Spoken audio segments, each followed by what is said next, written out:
After several major technical issues, several failed attempts to make this video, and technology genuinely deciding it hates me, let's finally make this video.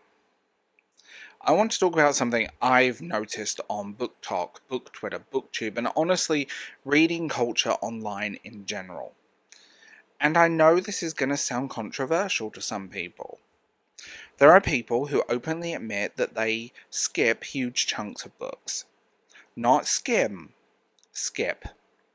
They'll read the dialogue and ignore the descriptions. They'll skip entire sections because, air quotes, nothing happens. They jump straight to the spicy scene in the latest Dragon Rider romance, whatever is trending this week on Booktok book. And whenever somebody points out that maybe, just maybe, that means you haven't actually read the whole book, their response is usually the same. Stop gatekeeping. I love that word, gatekeeping. Because it's one of those internet words that's been stretched so far it doesn't mean anything anymore. Because here's the thing. We all skim. Every single one of us. Nobody reads perfectly, whatever perfect reading is. Sometimes our eyes drift across a paragraph. Sometimes we're tired. Sometimes our brain decides it's going to process about 70% of what's on the page and call it a day.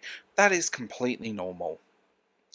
But there is a massive difference between skimming a paragraph and skipping half the book. That's not the same thing. And me and other people, by the way, have picked up on something really interesting. I've had real conversations with people in real life, yes, I socialise, that supposedly read the same books of me. Not online, not in comment section. Real people, face to face. You start talking about a character arc, key moments, an important scene, a major revelation, and they give you what I call the blank stare of doom. You know the one. The look when someone is trying to work out whether they forgot a scene or whether they never actually read it.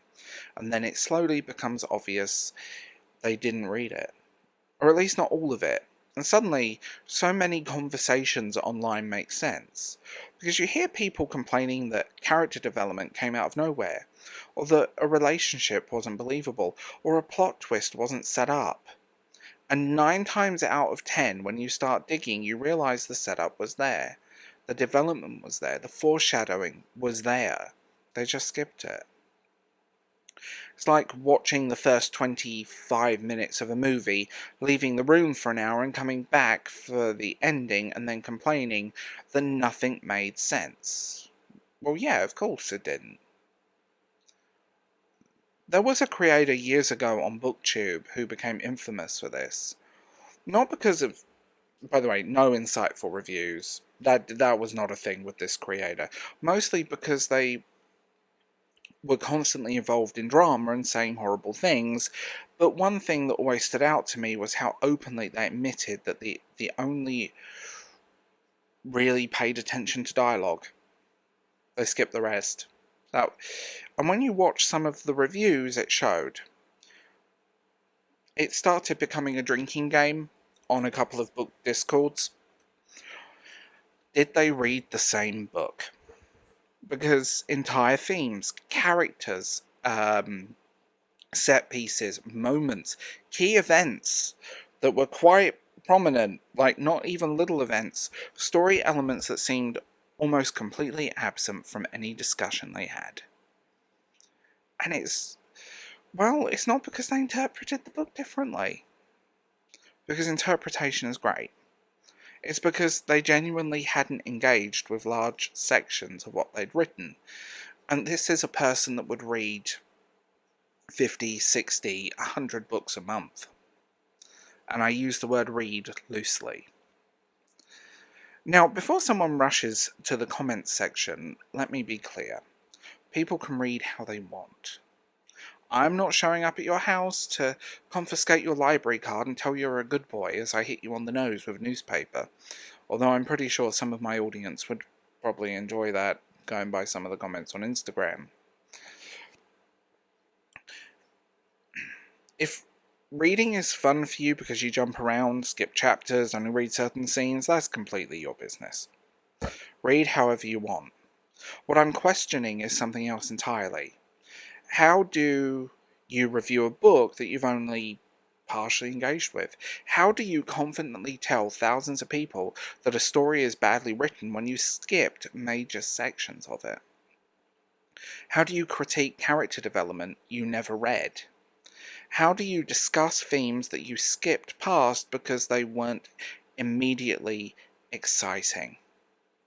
And that's where I start struggling, because at this point, the review isn't really about the book anymore, it's about parts of the book you happen to consume. And they aren't necessarily the same thing. I think social media has made this worse, by the way. Everything is built around speed now. Being first, reading the newest release, getting the review out before everyone else does, keeping up with trends. Making Daddy Algorithm happy, as he calls you a good girl. Keeping up with the endless conveyor belt of content, and I get it, I really do, I've been there. The pressure is real, especially if you're trying to grow, especially if you're trying to make content. Especially if your audience expects you to have read every popular release within seconds of it coming out. That's not healthy. Nobody can keep up with that forever. And I don't think we're accidentally created a culture like that. That's probably the wrong way to put it. I think we created a culture where finishing books is something treated like an inconvenience. When slowing down feels wrong, when sitting with a story feels inefficient. And stories aren't supposed to be efficient, some books need breathing room. Sometimes that quiet matters. Sometimes the chapter where nothing happens is actually doing a lot of work. It's building atmosphere, character development, establishing themes, creating emotional weight. Not every page is supposed to contain a dragon attack, a murder, or a 6-page spicy scene that involves a cucumber with tentacles. Yes, that book exists. Sometimes it's just people existing. And I think, weirdly enough, that's where often stories actually live. I think what gets to me is not that people skim. Like I said, that's normal. And it's not that people, skip something. It's not even reading differently. It's the growing idea that engaging with only the highlights is somehow the same as engaging with the whole work. Because I don't think it is. If you're going to take a novel and talk seriously about this novel, if you're going to critique it, recommend it, condemn it, praise it, analyse it, then I think you owe the work enough respect to actually experience the thing. All of it. Or at least most of it. Otherwise, we're not really talking about books anymore. We're talking about clips. The literary equivalent of a TikTok. Highlights, moments. We consume the same... We're consuming stories the same way people scroll through their shorts video feed. Just enough to context to react. Not enough context to understand. And maybe that's the real conversation. Not whether skipping chapters is allowed. Of course it's allowed. You can do whatever you want. The question is whether social media has slowly trained us to consume books without actually experiencing them. And honestly, I think that's happening a lot more than people want to admit. I'm Darth James. This was the episode of Doom to make. But if you want more episodes of Doom, do check out my Substack, my Patreon and channel memberships, or just leave a comment and subscribe. I'll talk to you guys soon. Bye.